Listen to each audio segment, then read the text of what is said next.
ഒരു കേന്ദ്ര ഗവൺമെന്റും അനേകം സംസ്ഥാന ഗവൺമെന്റുകളോട് വന്ന ഒരു ഫെഡറൽ സംവിധാനമാണ് നമുക്ക് ഇന്ത്യയിലുള്ളത്. അപ്പോൾ സ്വാഭാവികമായിട്ടും ഈ ഗവൺമെന്റുകൾക്കിടയിൽ പ്രശ്നങ്ങൾ ഉണ്ടാവുമോ എന്നൊരു സംശയം മക്കൾക്ക് ഉണ്ടാവും. അതുപോലെ തന്നെ ഏറ്റവും പ്രധാനപ്പെട്ട ഒരു കാര്യമാണ് എങ്ങനെയാണ് ഇവർ അധികാരങ്ങൾ വിഭജനം ചെയ്തിട്ടുള്ളത്. അതായത് ഓരോ ഗവൺമെന്റുകളുടെയും അധികാരങ്ങൾ, നിയമനിർമ്മാണ അധികാരങ്ങൾ ഏതൊക്കെ തരത്തിലാണ് വിഭജനം ചെയ്തിട്ടുള്ളത്. ഇതാണ് നമ്മൾ ഇന്ന് ചർച്ച ചെയ്യാൻ പോകുന്നത്. ഫെഡറൽ സംവിധാനത്തിന്റെ നിലനിൽപ്പ് എന്ന് പറയുന്നത് കേന്ദ്ര ഗവൺമെന്റും സംസ്ഥാന ഗവൺമെന്റും തമ്മിലുള്ള മ്യൂച്വൽ അണ്ടർസ്റ്റാൻഡിംഗ് തന്നെയാണ്.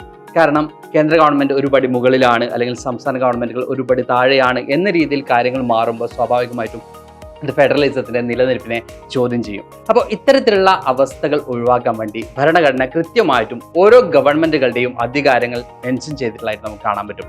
ഇത് 3 ലിസ്റ്റുകളിലൂടെയാണ് മെൻഷൻ ചെയ്തിട്ടുള്ളത്. ഇതിനെ നമ്മൾ പറയുന്നത് union list, state list and concurrent list എന്നിങ്ങനെയാണ്. യൂണിയൻ ലിസ്റ്റ് എന്ന് പറയുമ്പോൾ കേന്ദ്ര ഗവൺമെന്റിന് ഏതൊക്കെ മേഖലകളിലാണ് നിയമനിർമ്മാണം സാധ്യമാവുന്നത്, അതാണ് യൂണിയൻ ലിസ്റ്റ് വരുന്നത്.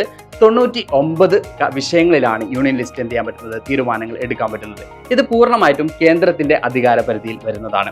ഇതിൽ നമുക്ക് പ്രതിരോധം അല്ലെങ്കിൽ ഡിഫൻസ് യൂണിയൻ ലിസ്റ്റിന്റെ ഭാഗമാണ് എന്ന് നമുക്ക് കാണാൻ സാധിക്കും.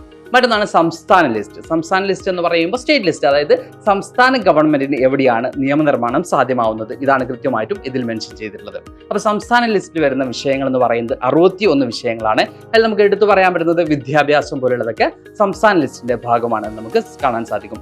അവസാനമായിട്ട് വരുന്നതാണ് കൺകറന്റ് ലിസ്റ്റ്. കൺകറന്റ് ലിസ്റ്റിൽ കേന്ദ്ര ഗവൺമെന്റിനും സംസ്ഥാന ഗവൺമെന്റിനും ഒരുപോലെ തന്നെ അധികാരമുണ്ട് നിയമനിർമ്മാണത്തിന് എന്ന് നമുക്ക് കാണാൻ സാധിക്കും.